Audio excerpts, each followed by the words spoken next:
अखिलेश पता नहीं कौन सी आफत आ गई, पूरी मंडी धान से भरी पड़ी है और मैं भी अपने खेत की कटाई करके सारा का सारा धान इस मंडी में ले आया, लेकिन इस मंडी में धान को खरीदने के लिए कोई व्यापारी आ ही नहीं रहा है। अखिलेश ये तो बड़ा दिक्कत की बात है। ये देखो मैंने तो घर से चारपाई भी मंगा ली है, इसी पे आराम से बैठा रहता हूँ, क्योंकि अगर मैं अपने धान के पास से हट जाऊंगा कोई धान चुपके से ले जा सकता है। लेकिन मोदी जी एक बात बताओ, यहाँ पर मंडी में कब तक पड़े रहोगे?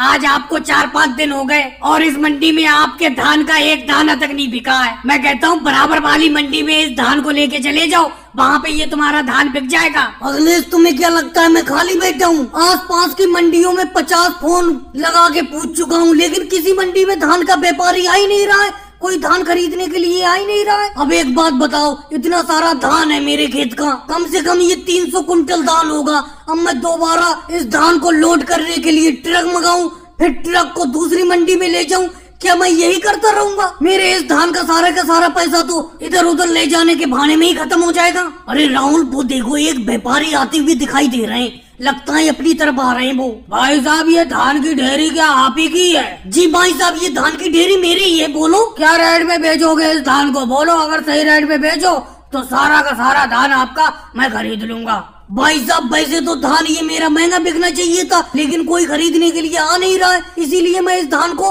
आपको 2000 रूपए प्रति क्विंटल के हिसाब से बेच दूंगा। नहीं भाई साहब, 2000 प्रति क्विंटल के हिसाब से तो आप धान का रेट महंगा बता रहे हो। अभी मैं बराबर वाली मंडी से ही आ रहा हूँ, वहाँ पे धान तो बिल्कुल 1000 रूपए क्विंटल बिक रहा है। अगर आप 1000 रूपए क्विंटल के हिसाब से धान को बेचो तो सारा का सारा धान आपका मैं अभी खरीद लूंगा। भाई साहब मेहनत करके इस धान को खेत से उगाया है, ऐसे तो मैं आपको फ्री भाव में इस धान को बेच नहीं दूंगा। अरे 1000 रूपए प्रति क्विंटल के हिसाब से मैं धान को बिल्कुल नहीं बेचूंगा। जाओ आपको धान खरीदना है तो बराबर वाली मंडी में ही चले जाओ, वहीं से धान की खरीदारी कर लो। यहाँ तो 1000 रूपए क्विंटल में आपको धान नहीं मिलेगा। मैं तो अपना धान 2000 रूपए प्रति क्विंटल के हिसाब से बेचूंगा। और भाइयों को वीडियो को लाइक करो, चैनल को सब्सक्राइब करो।